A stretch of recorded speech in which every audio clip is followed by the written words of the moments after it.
Muy buenas noches. Estamos en otro encuentro de Dialogando. El tema que vamos a abarcar hoy, drogadicción, adicciones.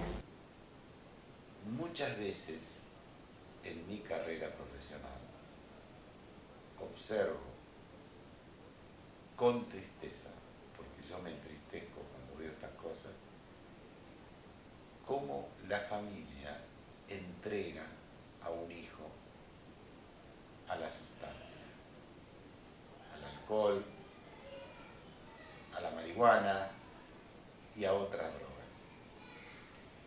Esto que yo llamo entrega es lo que yo denomino entrega criminosa. ¿Qué es la entrega criminosa? Es, de alguna manera, desertar del papel de protectores de nuestros hijos hasta que adquieran responsablemente autonomía, y es entregarlo a un camino en donde yo hablo de las 4C. Las 4C de las drogas y del alcoholismo son cesantías, cárceles, cementerio o clínicas. Es muy importante la prevención en edades iniciales del consumo. Si no actuamos preventivamente, lamentablemente generamos lo que se llama la entrega criminosa de nuestro hijo. Criminosa, sí, ¿por qué? Porque es criminal entregar a un hijo a las drogas.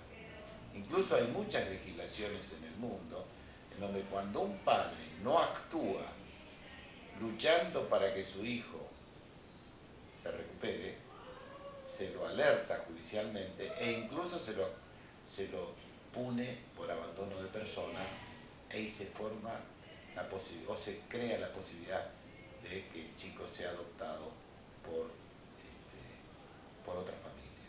¿Por qué? Porque para muchas legislaciones internacionales, y así es como debe ser, las drogas matan a una persona, abortan su capacidad de autonomía y de libertad. Y hay otras actitudes que me alegran como profesional, lo que yo llamo el rescate, casi un rescate salvador, que hacen los padres, que en muchas circunstancias luchan en condiciones desiguales, mujeres solas, que no tienen apoyo, que a veces no tienen ni siquiera una obra social, que luchan esforzadamente para que su hijo pueda tener un tratamiento. Y si tienen recaídas, siguen peleándola. Yo creo que esta es la actitud que hay que adoptar. Unirse a un grupo de terapeutas, luchar para enfrentar esta situación, no generar una entrega criminosa, sino generar un rescate salvador.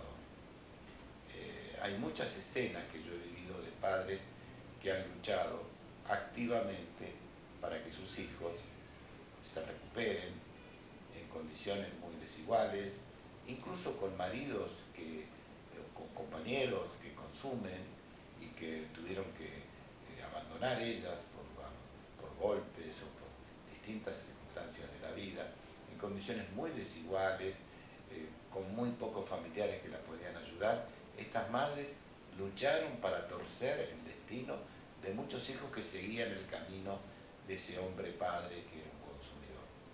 Yo creo que esta es la actitud que hay que alabar socialmente, que hay que promover socialmente, que los padres luchen y que trabajen con los terapeutas para que sus hijos no sean consumidores de sustancias, porque de esta manera no van a poder formar una familia ni van a poder crecer adecuadamente. Este es el mensaje que yo quiero dejar.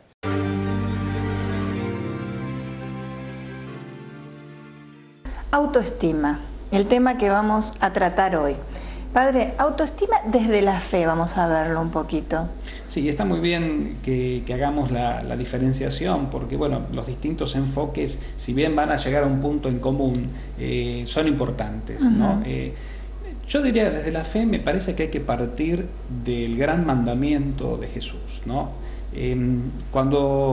Para que entrar un poco en contexto evangélico, ¿no? Cuando el escriba se acerca a Jesús para preguntarle, Señor, ¿cuál es el principal de los mandamientos? El primero y el principal, ¿no? ante tantos mandamientos y preceptos que los judíos en la época de Jesús tenían, ¿no?, derivados del decálogo de Moisés, Jesús dice: escucha Israel, ¿no?, como diciendo, presten atención porque esto es fundamental y de aquí parte todo. El mandamiento es este: amar a Dios sobre todas las cosas, amar a Dios con todo tu corazón, con toda tu fuerza, con toda tu alma, con toda tu vitalidad. Y el segundo igual al primero. No hay diferencia entre uno y otro. Es decir, ama a tu prójimo como a ti mismo. Y este a ti mismo no es un detalle menor. Al contrario, ¿cuál es el primer prójimo que tenemos? Si nos ponemos a pensar. Uno mismo. Uno es prójimo de uno, porque el más cercano exacto. que yo tengo es a mí mismo y al Dios que vive en mí. Si uno no se ama o no se quiere bien, no puede amar y querer bien a los demás. Ese es el punto, ¿no es cierto? Ahora bien, ¿cómo entendemos esto de amarnos? ¿Qué nos pide? Amar al prójimo como a ti mismo. ¿A qué amor se refiere Dios en definitiva? ¿Qué es lo que Jesús está pidiendo?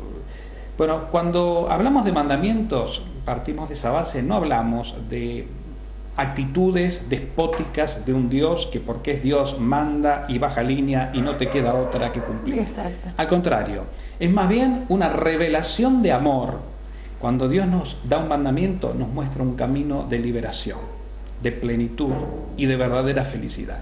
Cumplir los mandamientos, en definitiva, es eso, que lleva un camino, sí, que lleva una disciplina y que sobre todo lleva una comunión con Él. Exacto. El amor genuino, al cual entonces se refiere Jesús, al Padre, a uno mismo y al prójimo, es un amor que viene de Dios. El hombre en sí no está capacitado para amar legítimamente, ¿no?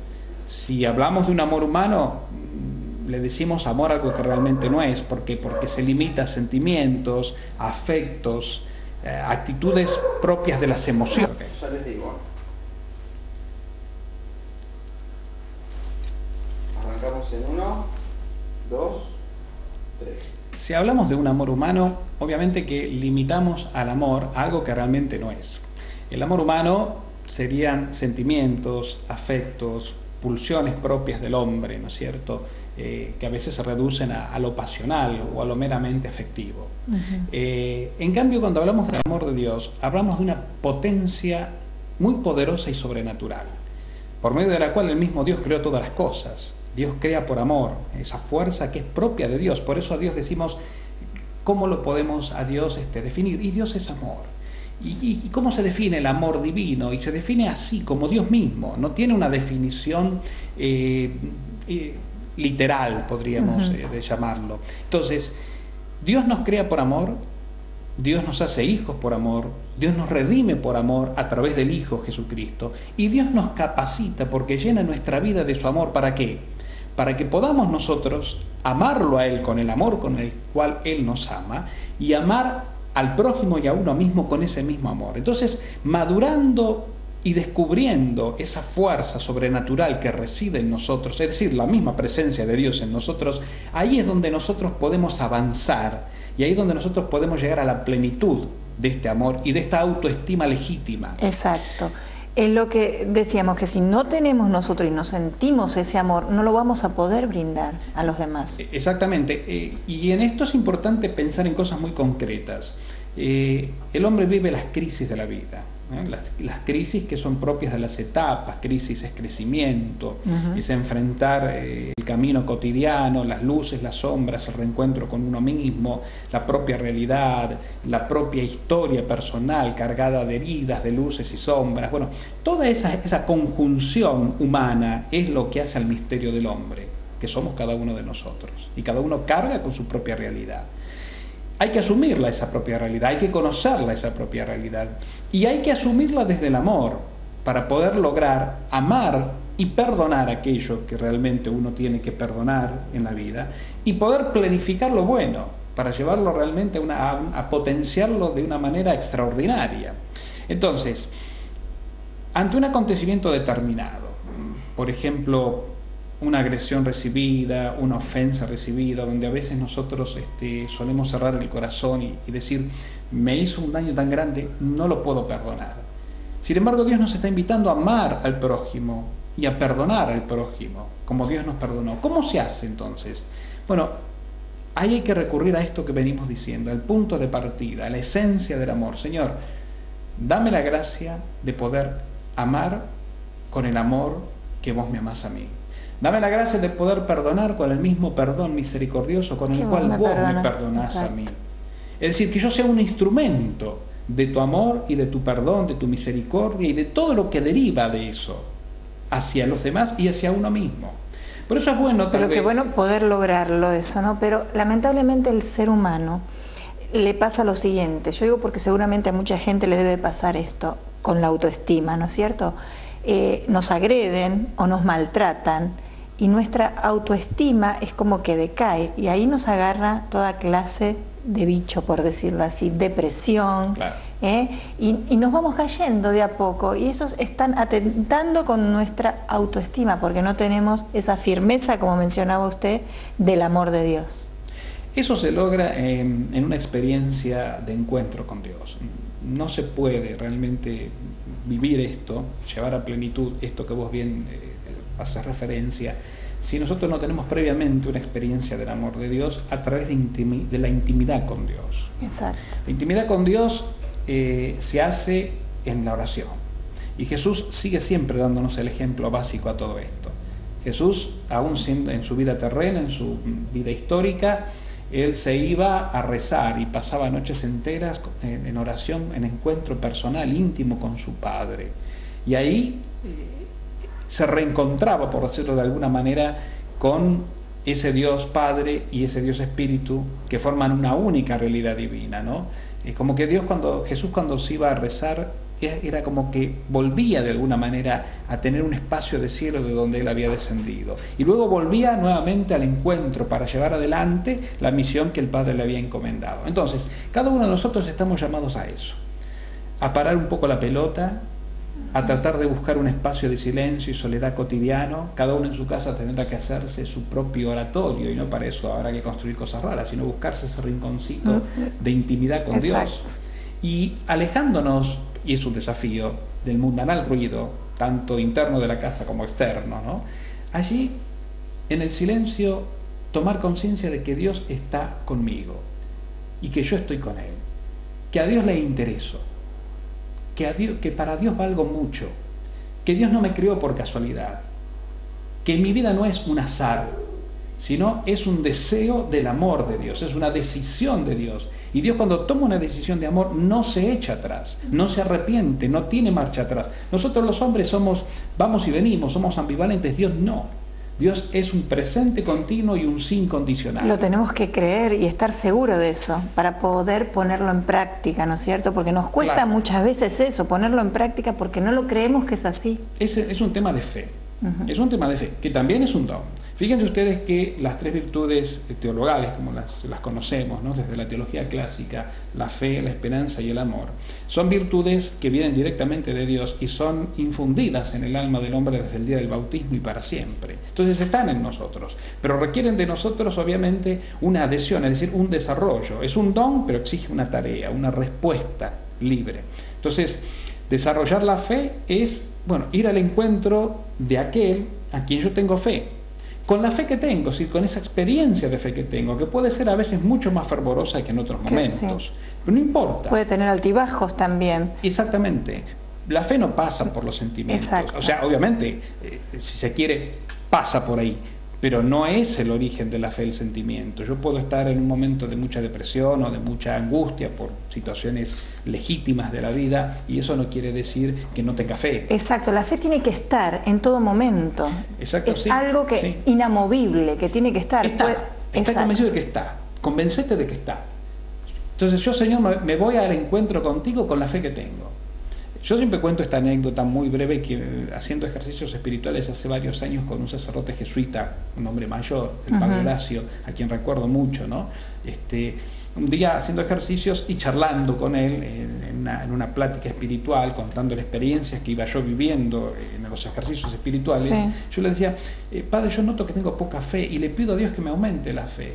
O sea, que vos tenés fe, tengo fe, tenemos fe, usemos la que tenemos. ¿Para qué? Para encontrarnos con Dios, para ir al encuentro de Dios. A veces, aunque sea a la rastra, pero vamos al encuentro de Dios. Como dice Santa Teresa, ¿no? Podemos tener un dedalito de fe o podemos tener una fe inmensa, pero esa fe es inamovible, es la que tenemos y es la que tenemos que seguir adelante con eso, ¿no es cierto? Porque es la que nos pone en presencia de Dios. Exacto. Es Sea la que nos mucha lleva. o sea, muchos tienen mucha capacidad para tener muchísima fe y otros tienen menos capacidad. Eso no quiere decir que sea mejor o mayor, ¿no es cierto? Por supuesto que no. Y de ahí, Adriana, amigos, dejar en ese encuentro personal con Dios, dejar fluir el amor que está. Exacto. San Agustín, en las confesiones, él llega a un momento de su vida donde realmente confiesa lo que significó el encuentro con Dios después de buscarlo por todos lados, y dice: tarde te amé, hermosura tan antigua y tan nueva, tarde te amé, te buscaba por 1000 caminos y en ninguno te encontré, hasta que me di cuenta que siempre estuviste cerca mío, porque estuviste y estás vivo en mi corazón. Bien. Entonces, ahí está el punto, Claro. ese es el secreto. Dios está vivo en tu corazón. El tema es saberlo descubrir, ir al corazón. No ir a las montañas, no mirar al cielo demasiado, no buscar. Dios está en tu corazón. Y en ese encuentro íntimo y personal del silencio, reflexivo, de la soledad íntima con Él, hay que dejar fluir. Dios no necesita que le hablemos demasiado. Hay distintos tipos de oración. El tema de hoy no es la oración, pero necesitamos abarcarlo igual, exacto, de alguna manera, para llegar a esto, ¿no es cierto? a donde queremos llegar. Entonces, el punto está acá. Cuando me pongo en presencia de Dios, tengo que dejar fluir ese amor que está en mí. Lo tengo que dejar a Dios ser Dios. No tanto exponerle mis problemas, sino dejarlo. Él quiere hablarme, Él quiere manifestarme, Él quiere amarme. Date la oportunidad de dejarte amar por Dios. No te le escapes a Dios. Y antes de pasar al obispo, lo que está hablando usted, ¿no es cierto? Y tener la seguridad que si tenemos ese amor de Dios en nuestro corazón, volviendo al tema que tratamos hoy, la autoestima tiene que estar elevada, bien elevada, ¿no? Por decirlo de alguna forma, porque tenemos a Dios en nuestro corazón. Eso es, una cosa lleva a la otra. Nada ni nadie nos las va a poder tirar abajo. Exactamente. Padre, la autoestima vista desde el punto de lo humano, ¿no es cierto? Cuando nos dicen algo y nos bajan tanto la autoestima, ¿por qué dejamos que suceda eso en nosotros? Si estamos seguros de algo, pero una persona viene y nos dice algo que quedamos como un trapo de piso. Yo creo que esto responde a lo que podríamos llamar las heridas interiores, que son históricas en cada uno de nosotros. Tengamos en cuenta que desde el mismo momento de nuestra concepción, todo el periodo de nuestra gestación, el parto, y los primeros años de vida especialmente, ¿no? Y ahí no se limitan, pero especialmente allí, vamos por una cuestión cultural, de educación, de experiencias con el otro, recibiendo heridas. Y no heridas, digamos, porque nos han maltratado, en algunos casos se ha dado, obviamente, ni hablar de chicos abandonados, o de chicos abusados, o de chicos no deseados, todo eso influye. Pero si vamos desde el punto de vista de lo normal, como padres, todos hacemos por nuestros hijos lo mejor. Pero sin embargo, obviamente, nadie es perfecto a la hora de educar a los hijos y cometemos nuestros errores, o depende de la sensibilidad de cada uno, es como nos tomamos determinadas cosas que nos dicen o determinados mandatos que nos imponen. Todo eso va generando heridas. Heridas que, si en determinado momento de la vida no se empiezan a llamar por su nombre y no se llega al fondo de ellas para poder sanarlas, van generando en el presente ciertos condicionamientos, tales como estos que vos haces referencia, ¿no? Me dijeron algo y me hiere, claro, ¿no? Me lastima, estoy muy susceptible. Estoy no solo me lastima, sino después quedo mal y quedo depresivo y no puedo realizar las cosas que pensaba hacer. En eso también, por ejemplo, aparece la culpa. Exacto, exacto. Me siento culpable por todo, o vivimos siempre o nos echamos la afuera. Culpa de todo. Nos hacemos cargo excesivamente de un montón de situaciones. El tema del deber ser. Vivo y no disfruto de lo que hago porque tengo que hacer, o sea, como que es más importante el hacer, porque tengo que hacer y cumplir y no puedo hacer de otra manera, que el ser. Exacto. Entonces nos olvidamos de vivir. Nos olvidamos de nosotros mismos, de nuestra propia realidad, para vivir permanentemente hacia afuera. Y en muchos casos cuando de chicos fuimos descalificados, no hemos tenido una figura paterna o materna protagónica que nos transmitió afecto y que nos alentó, muchas veces entonces esto hace que en este presente busquemos en aquellos que serían la proyección de nuestros padres, bueno, esto que nuestros padres no nos dieron, por ejemplo, el reconocimiento, que nos den nos tengan en cuenta, que nos den la razón, no podemos soportar un no, no podemos soportar una negativa, cualquier cosita nos lastima y volvemos al tema de la culpa, que hoy, pero casi el 99% de la gente viene acarreando culpas, que la mayoría de los casos, no después vamos a escuchar a gente más versada en el tema desde el punto de vista de lo psicológico, pero la mayoría de las personas obviamente venimos acarreando culpas, y que el que se siente culpable se boicotea su felicidad porque inconscientemente se dice no merecer ser feliz. Exacto, e inclusive se la transmiten a sus hijos. También. ¿Qué pasa con el bullying que tanto hay con los chicos? ¿No es cierto? Que se agreden. Eso es falta autoestima también de ellos, o una alta autoestima que en relación, como mencionábamos antes, padre, una alta autoestima quizás es porque se sienten también disminuidos y quieren con su agresión demostrar que no es así. Son mecanismos de defensa, ¿no? Que a veces se implementan justamente para eso, para defendernos, para mostrar, ¿no? Como una coraza de que yo puedo, de que hasta aquí llegan y de que con mi agresión o mi forma de ser violenta o del corte definitivo de determinados diálogos. Le pasa mucho en el diálogo de los adolescentes con los padres, ¿no? Cuando llegan a determinados temas y los padres quieren avanzar en determinadas situaciones a través de los límites, muchos adolescentes son de cortar, bueno, y te dejan hablando solo, te dan media vuelta y bueno, y que Dios te ayude, ¿no? Entonces son mecanismos de defensa, también propios de una sociedad como la que estamos viviendo, y una sociedad inmersa que cada vez es más individualista, que cada vez presenta más antivalores, que es el vivir el momento, aquí, el esto, sin tener una proyección de futuro y sin hacerme responsable. Los jóvenes hoy en general se creen siempre con derechos y nunca con obligaciones. Los padres tienen la obligación de, y los jóvenes solamente tienen los derechos de, en el caso de los adolescentes, por ejemplo. Porque cuando hay una mirada sobrenatural de la vida, las cosas pueden encontrar un cauce mucho más claro para poder evacuar y poder liberar esas angustias y esto que genera justamente la baja autoestima. Y como bien mencionaba, no todas las fobias, todos los miedos que se generan también por la baja autoestima, porque suceden por eso, los miedos y la fobia es porque se tiene miedo y uno considera que no es capaz de poder salir adelante o salir cuando uno tiene esas depresiones y esas fobias. Claro, eso es producto, y volviendo un poco a lo que hablábamos antes de las heridas esas viejas del pasado. Yo quisiera redondear un poquito, como para dejar a nuestros queridos televidentes tal vez algún elemento espiritual que pueden practicar y que puede ser muy beneficioso, pero que implica también, y esto lo aconsejo, tener un acompañamiento espiritual.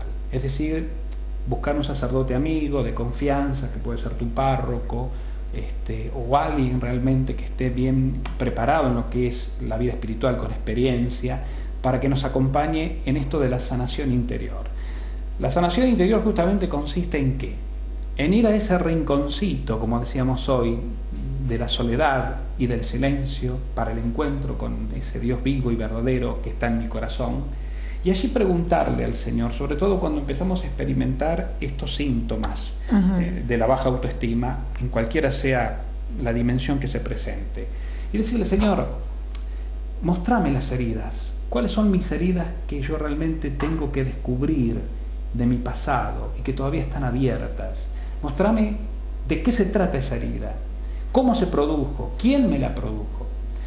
Y van a notar que detrás de toda herida, o junto con toda herida, para lograr una sanación, hay una necesidad inminente de perdón.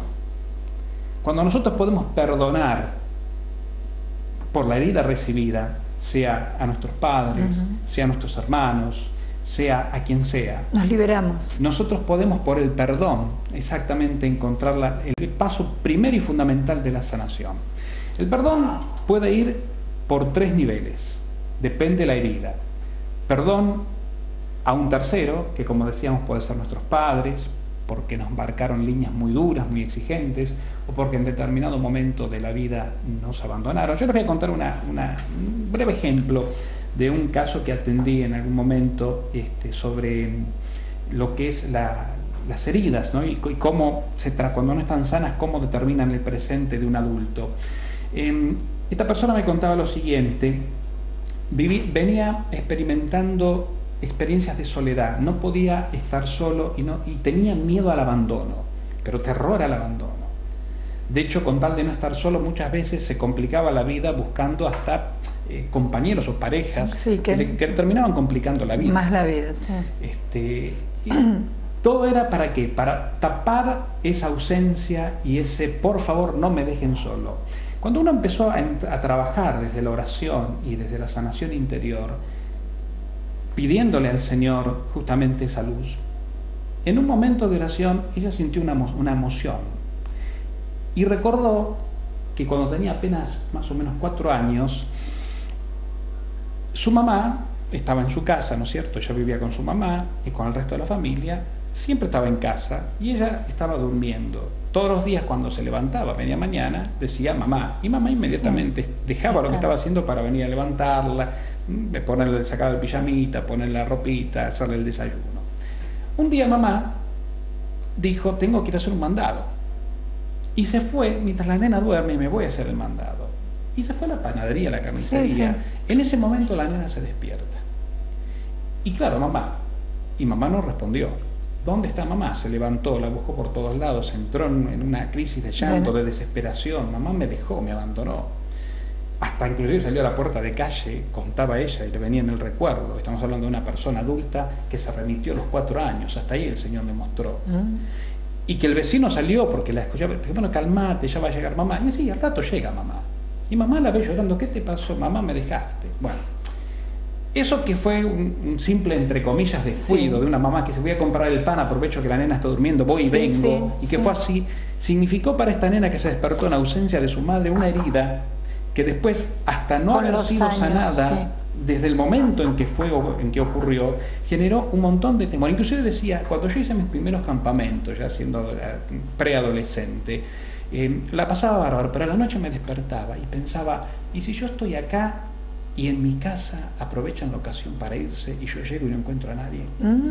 O sea, lo que es una experiencia de abandono de una criatura, y un abandono cómo la dejó involuntario. Marcada y la herida que marcó en ella. Imagínense ustedes la cantidad de chicos abandonados que hay hoy, y que abandonados literalmente por los padres, no con un accidente como el que estamos contando, que le tocó a esta hermana con la cual conversábamos y hacíamos. Abandonados también, no solo los que abandonan los hijos, sino abandonados estando los padres, porque los chicos hoy en día sufren abandono de los padres estando los padres trabajando, tanto sea porque están todo el día trabajando o porque no le dan la importancia y el valor que le tienen que dar a la familia y a los hijos se sienten con ese abandono. ¿Cómo esta persona entonces pudo revertir de alguna manera y sanar la herida? Bueno, volvió a la oración y le pidió al Señor la gracia del perdón. Y le dijo al Señor, Señor, en tu nombre yo perdono a mamá ese momento en que ella me abandonó. No fue algo adrede, pero sucedió. Y ese suceso generó en ella la herida. Esa herida que hoy, en este presente de adulta ya, le demandaba constantemente que no me abandonen. Y buscaba situaciones que justamente por no ser abandonada le complicaban la existencia. Entonces, cuando logró perdonar realmente a su madre ese abandono, y cuando logró entonces sanar la herida, ahí empezó a encontrar la paz. Y a vivir de una manera más libre. Y esto es una enseñanza para hacerlo en todos los momentos de la vida también. En todos los momentos. En todos, y en todas las edades. Es en la punta del ovillo, ¿no es cierto? Exacto. Esto puede pasar no solamente con un tercero, como es en el caso de esta hermana nuestra, que hablamos de la ausencia o el abandono de la mamá, sino también puede pasar con respecto a Dios. Situaciones de la vida tristes que a veces uno dice, se enoja con Dios. Claro, y sienten que Dios lo abandonó. Lo abandonó Dios, o ¿por qué Dios permitió esto? Claro. Entonces, también hay que hacer un ejercicio. Dios no se enoja cuando nosotros, no es un acto de soberbia perdonar a Dios, porque Dios comprende. Él sabe por qué permite las cosas, pero también sabe y es consciente que muchas cosas que Él permite en nuestra vida dejan heridas. Entonces, hay que hacer oración y a veces decir, Señor, te perdono porque permitiste determinada cosa que me sucedió. Y también en esto está el tercer índice de perdón, que es a uno mismo. Perdonarse a uno mismo, que tal vez es el más complicado. Yo creo que es el más difícil. Pero es importante tenerlo en cuenta. Perdonarnos, ¿por qué?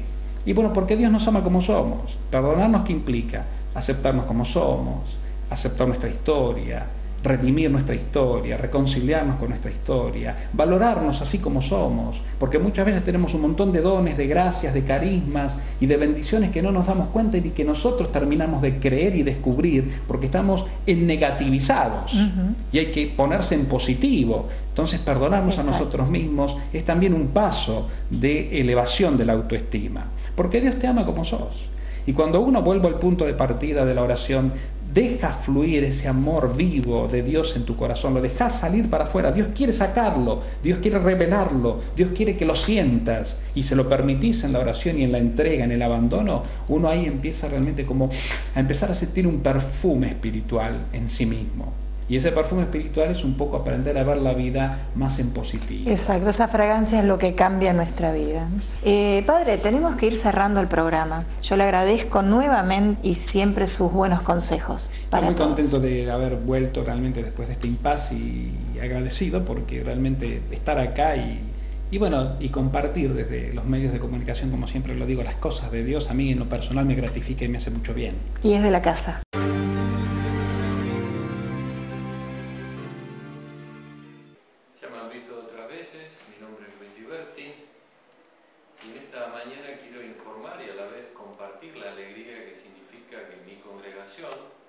Misioneros del Verbo Divino, vamos a cumplir el 23 de octubre próximo 125 años de presencia en la Argentina. Llegamos en 1898 para atender a los inmigrantes alemanes que en esa época comenzaban a poblar nuestra tierra. A lo largo de todos estos años hemos ido desarrollando distintas actividades y el 23 lo vamos a festejar. Va a ser acá al lado de la editorial, lo que es la Iglesia Basílica del Espíritu Santo, en Medrano y Paraguay, en donde vamos a celebrar, con la presencia del cardenal Mario Poli y distintos miembros de nuestra congregación, esta fiesta el 23 a las 19:30 horas.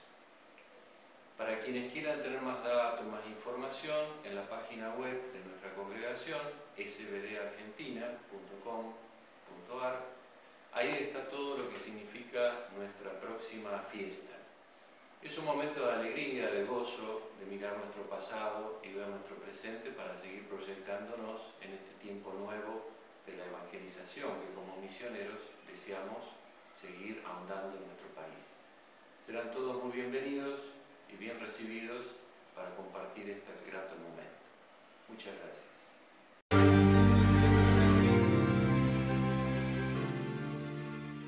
Hoy te vamos a contar la vida de un santo que es popular en el mundo entero, pero hoy se hizo mucho más popular. ¿Por qué? Porque nuestro sumo pontífice, el Santo Padre, ha elegido su nombre y es el primero en la historia. San Francisco de Asís nació en Asís en el año 1182. Su mamá se llamaba Pica y él la admiraba mucho y también ella lo aconsejaba mucho. Su papá se llamaba Pedro, era un comerciante muy adinerado que amaba y le encantaba Francia. Es por eso que le puso el nombre de Francesco. Francesco significa pequeño francés. Durante su adolescencia, San Francisco de Asís asistía a muchas fiestas, a muchas tabernas, jugaba, cantaba, se divertía. A los 20 años, su ciudad, Asís, se puso en guerra con otra ciudad, Pejuria, y él tuvo que ir al campo de batalla. Fue hecho prisionero, estuvo 1 año en prisión, y ahí es ahí donde comenzó a meditar y a reflexionar sobre su vida futura. Cuando salió de prisión, se compró la mejor armadura, el mejor caballo para ir al campo de batalla. mientras iba en camino, encontró a un militar brillante que no tenía ni armadura ni caballo. Entonces se lo regaló. Y esa noche él sintió algo en su cuerpo, que alguien le decía que debía dejar la batalla del campo para ir a la batalla espiritual. Y así lo hizo. Él volvió a la ciudad de Asís y comenzó a andar por las calles.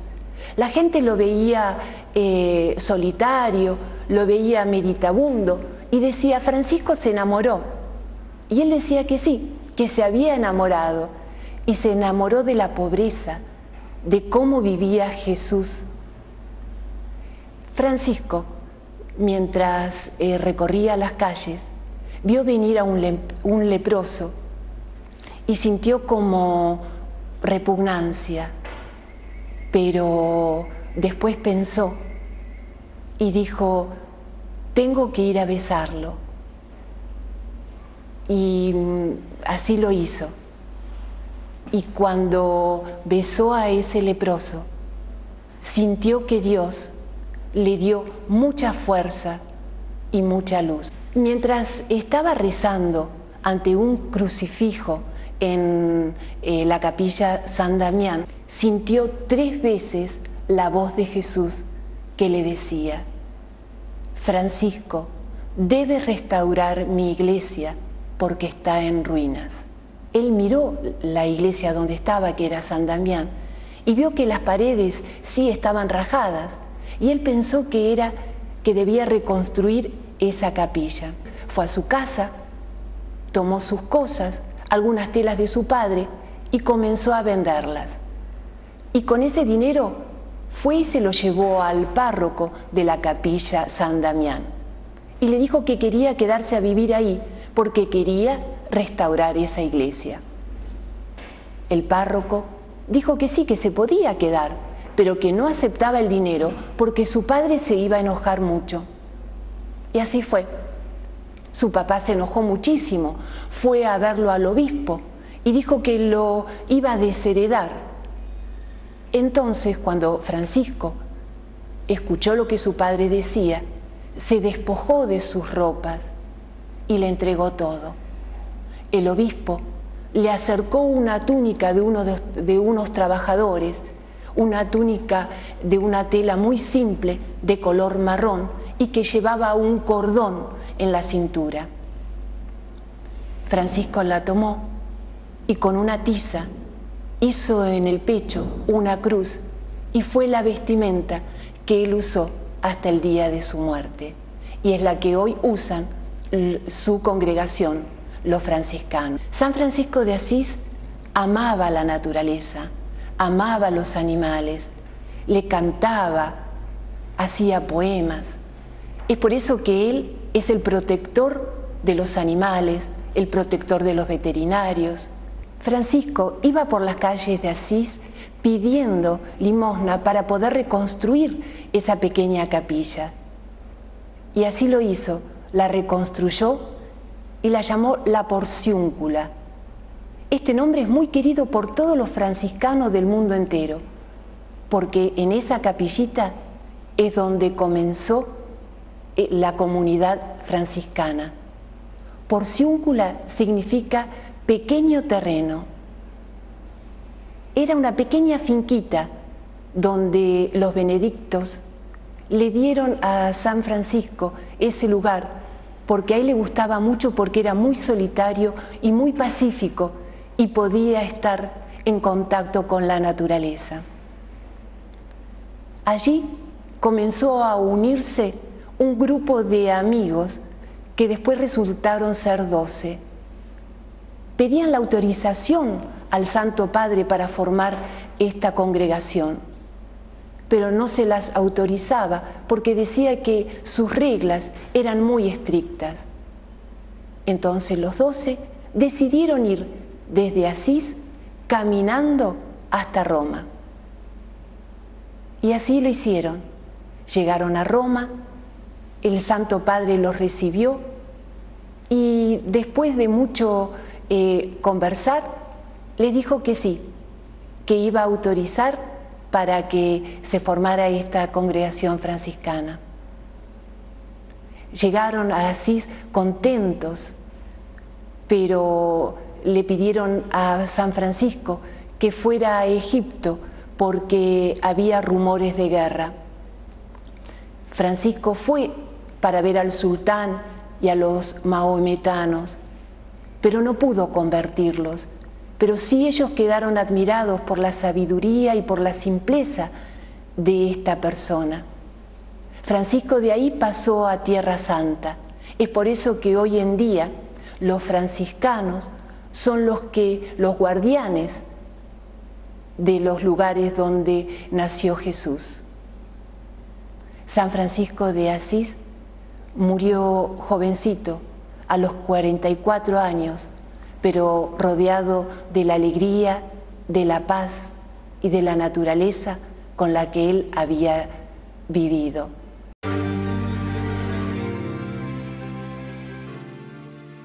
Este 29 de septiembre celebramos justamente la fiesta de estos tres grandes arcángeles que tienen un protagonismo y una misión muy determinada dentro de la Sagrada Escritura y que aún hoy en la vida de la Iglesia, es decir, en la vida de todos y cada uno de nosotros que somos la Iglesia, siguen acompañándonos con su poder porque son ángeles, es decir, enviados de Dios con una misión determinada.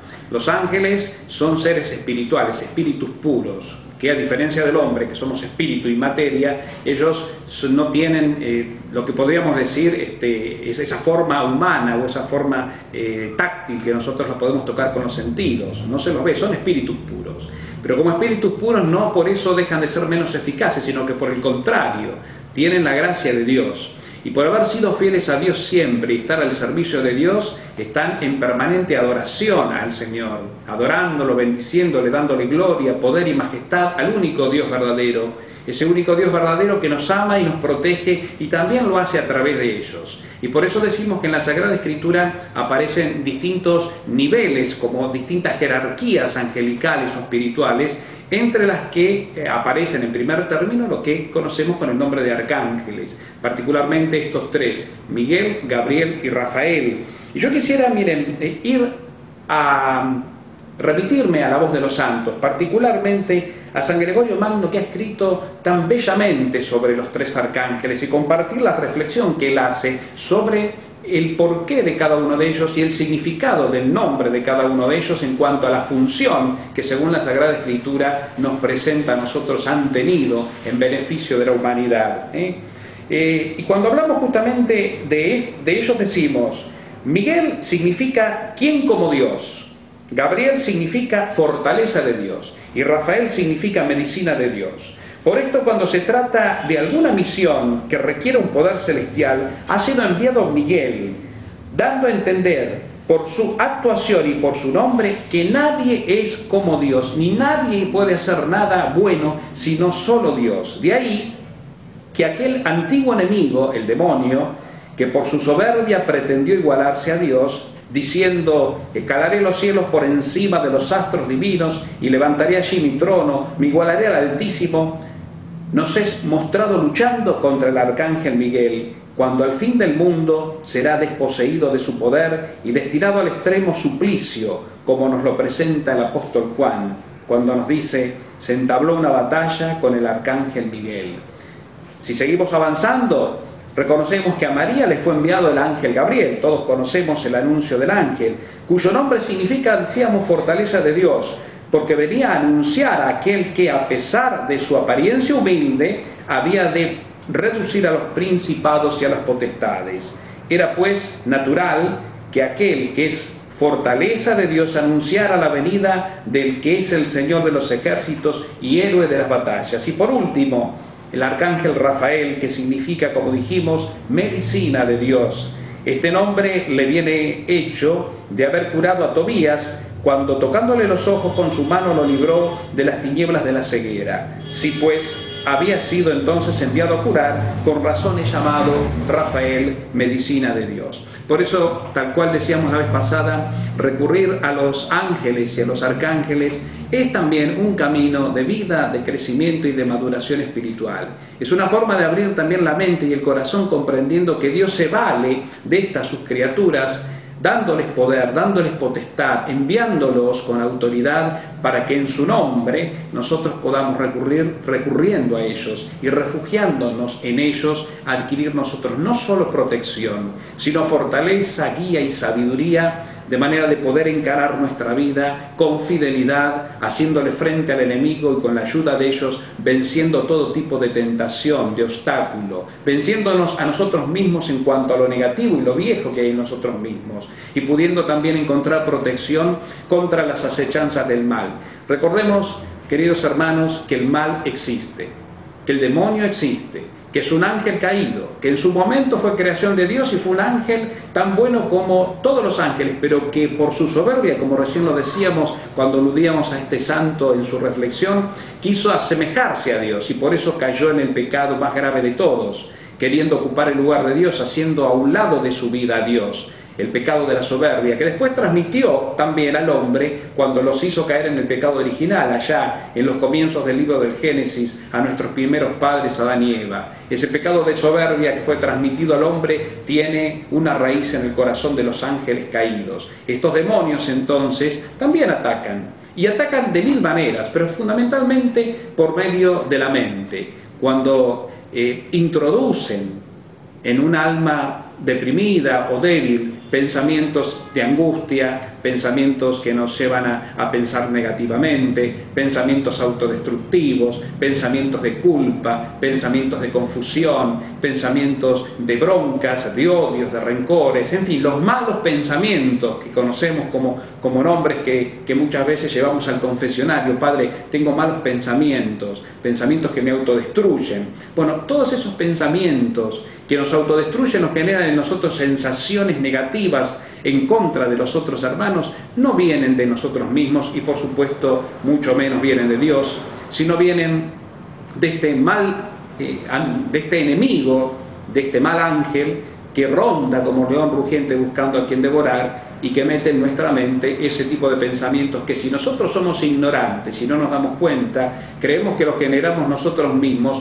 y no ponemos los medios para justamente no comprar esos falsos buzones que luego nos arruinan la vida. Recurrieron los arcángeles, especialmente en este caso San Miguel, para adquirir esa protección. Es muy importante. Hay hermosísimas oraciones a San Miguel Arcángel, o de hecho nosotros mismos, desde lo profundo del corazón, elevar una oración espontánea pidiéndole a Él que nos proteja de estas fuerzas enemigas.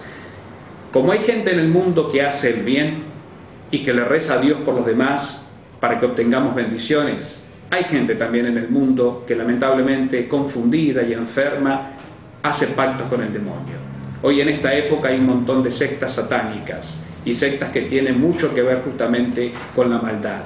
Hay que protegerse, no por la paranoia, no por la persecución, no por el miedo, porque si no justamente sería ya caer en el error, empezar mal la batalla, sino aferrándonos cada día más a Dios, utilizando los medios que la Iglesia o que Dios a través de la Iglesia pone a nuestro alcance, especialmente mucha oración,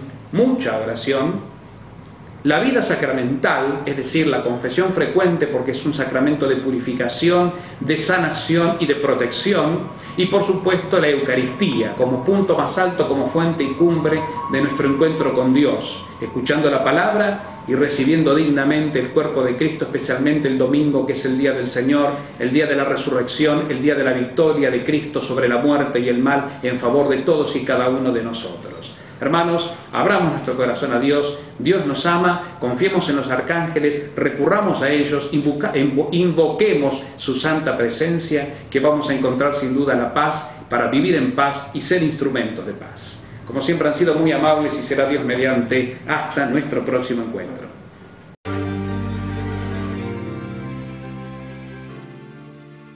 Estamos con el doctor Martín Bocio, neumonólogo. Un placer, encantado. Gracias a usted por compartir este rato con nosotros y por hablar de este tema, bueno, que nos involucra a muchos, ¿no? El tabaquismo. En realidad es una enfermedad, es una adicción que cada vez se ve más. Sí, la verdad que sí es una adicción legal, ¿no? Porque uno puede ir a comprar con paquete de cigarrillos al kiosco sin ningún tipo de inconvenientes. La realidad es que, según los datos de nuestro país, el tabaquismo afecta aproximadamente un 30-35% de la población adulta y más frecuentemente a los chicos. Entre los 18 y los 24 o 25 años de edad es el grupo más vulnerable y donde más prevalencia de tabaquismo. Yo creo que se empieza a fumar ya cada vez de más temprana edad. Totalmente. Lo que pasa es que muchas veces, a veces no se reconoce eso, pero la realidad es que se empieza a fumar cada vez más temprano. Y la realidad es que la mayor prevalencia de tabaquismo, casi cercana al 40%, se ve en los grupos de los adolescentes, que son los grupos o el grupo etario mucho más vulnerable, ¿no? Y donde uno debería hacer más hincapié en la educación para tratar de evitar las complicaciones futuras del tabaquismo. ¿Y usted como médico tiene más consultas de esta edad, de los chicos con tabaquismo, con problemas de tos o las consecuencias que trae? No, la verdad es que no. La verdad es que paradójicamente tenemos más consecuencias, o más consultas, mejor dicho, de los adultos que quieren dejar de fumar, mucho más que antes. Esto creo que es bueno remarcarlo básicamente por la ley de no fumar en espacios cerrados. Creo que la gente está tomando más conciencia y está queriendo dejar de fumar, mucho más que los chicos, donde no tienen mucha relación, no tienen mucha... quizás no tienen conciencia. No tienen mucha conciencia de los daños. daños. En la edad de los daños que puede causar a futuro, porque quizás ahora no los vean. Totalmente. Una cosa que queríamos dejar bien en claro, como estamos tratando el tema de las adicciones, los problemas que trae el tabaquismo. ¿Me podrían enumerar algunos? El cigarrillo, vale decir que tiene numerosas sustancias tóxicas. Si uno se pone a enumerarlas, es increíble lo que tiene, pero tiene cianuro. Un cigarrillo tiene cianuro, tiene cadmio, tiene la nicotina, por supuesto, pero la nicotina es la responsable de la adicción, del querer volver a fumar, pero el producto en sí tiene un montón de sustancias tóxicas, como decía antes, cadmio, cianuro, alquitrán. ¿Cianuro tiene? Cianuro en muy bajas concentraciones, pero cianuro, alquitrán, y esos son los que producen los daños, en definitiva, a corto, a mediano y a largo plazo. El que genera la dependencia y donde se actúa con los tratamientos hoy en día para dejar de fumar es la nicotina. Pero lo que generalmente genera las complicaciones son los otros productos tóxicos que trae un cigarrillo, nada más y nada menos que un cigarrillo. La realidad es que, ¿qué puede producir? Bueno, a corto plazo, mal aliento, puede producir trastornos digamos, las uñas se van poniendo amarillas, mal gusto, pérdida del olfato, pérdida del cabello también puede pasar. A mediano plazo... ¿No puede ser tonalidad de la piel también medio amarillenta? También tonalidad de la piel. Después se van produciendo otros cambios, puede dar hipertensión, puede favorecer hipertensión, puede favorecer pérdida del libido sexual muchas veces, como dije antes, caída de cabello, pérdida de trastornos en la voz, muchas veces la voz se va oscureciendo de alguna manera, o se va aumentando la tonalidad de la voz, sobre todo es mucho más frecuente en hombres y también en mujeres hoy en día. Y a largo plazo, o bronquitis también, la tos muy típica del fumador, y a largo plazo con los años se van produciendo lo que uno tiene que tratar de evitar y donde uno debería haber más educación, que es el cáncer de pulmón. No solo el pulmón afecta, sino también cáncer de riñón, cáncer de vejiga, cáncer de laringe y toda la parte de las vías aéreas superiores. El EPOC, el famoso EPOC o el famoso enfisema, que es básicamente más del 90% de las veces es por el cigarrillo. Enfisema es, vamos a recordarle nuevamente lo que es el enfisema, que se produce. El enfisema se van produciendo destrucción de los alveolos. Imagínense que el pulmón, que es como una esponja, tiene numerosos globitos, ¿sí? Llenos de oxígeno, que producen el intercambio entre el pulmón y la sangre. Bueno, esos globitos se van rompiendo. Se van rompiendo a medida que uno va fumando, hasta que se van rompiendo, se va produciendo, en vez de un globito, puede haber varios globitos, pero que no funcionan. En vez de haber 100 globitos, terminan habiendo 4 o 5 que son los que realmente funcionan. Entonces, no se puede producir el intercambio entre el pulmón y la sangre por medio del oxígeno, y la persona va produciendo, van apareciendo los síntomas que uno conoce como la falta de aire, al principio, al movilizarse, al hacer una actividad, y después se va produciendo cada vez con menores intensidades hasta producirse lo que uno conoce como la fatiga en reposo, ¿no? Ya el paciente está en reposo y ya está fatigado solamente con bañarse, por ejemplo.